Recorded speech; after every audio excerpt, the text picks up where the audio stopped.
Question number 18। 378 सिक्कों के ढेर में 1 रुपये 50 पैसे 25 पैसे के सिक्के हैं जिनका मान यानी मूल्य 13, 11, 7 के अनुपात में है। तो 50 पैसे के सिक्कों की कुल संख्या ज्ञात करनी है। तो अब इससे क्वेश्चन को करते हैं हल। तो इस प्रश्न में स्टेप नंबर 1 में हम यह जानेंगे कि इस प्रश्न में हमारे लिए जो सिक्कों का मूल्य दिया है, यानी कि सिक्कों के मूल्य का अनुपात तो दिया है, और हमें इस सिक्कों के मूल्य के अनुपात में से हमें पहचानना है कि सिक्के कितने कितने निकलेंगे। तो मूल्य दिया है हमारे पास और हमें संख्या का अनुपात निकालना है। ठीक है, इसलिए हम जानते हैं कि 1 रुपये में एक एक का एक ही सिक्का होता है। 1 रुपये में एक एक के कितने होते हैं? 1 रुपये में से जो एक का सिक्का है वो एक ही बनेगा, और 1 रुपये में से 50 पैसे के 2 सिक्के बनेंगे, यानी 2 50-50 पैसे इकट्ठे करके 1 रुपये बनाते हैं। जैसे ही हम 1 रुपये को 25 पैसे में बदलते हैं तो 25 पैसे के 4 सिक्के बनेंगे। ठीक है, इतना हमने जान लिया। अब हमें पता है, अब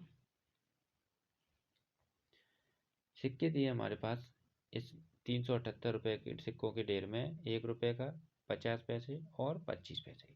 ठीक है, और इनका टोटल जो मूल्य दिया है वो है 13:11:7। अब दोस्तों हम जानते हैं कि यदि जो टोटल मूल्य है यानी कि 1 रुपये के 13 सिक्के हैं, तो 50 पैसे के कितने सिक्के होंगे जिनसे मिलाकर 11 रुपये होंगे। तो हम जानते हैं कि 1 रुपये में 2 50 पैसे होते हैं, तो 11 रुपये में 22 50 पैसे होंगे।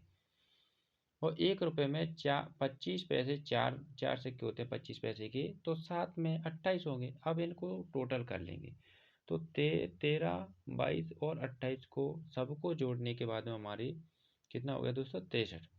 अब 63, अब हमें पता है कि यूनिट हमेशा एक्स या यूनिट में रहती है अनुपात, तो हमें 63 बराबर 378। फ्रेंड्स यहाँ पर 370 हो गया, लेकिन 378 है। तो 1 यूनिट बराबर 6।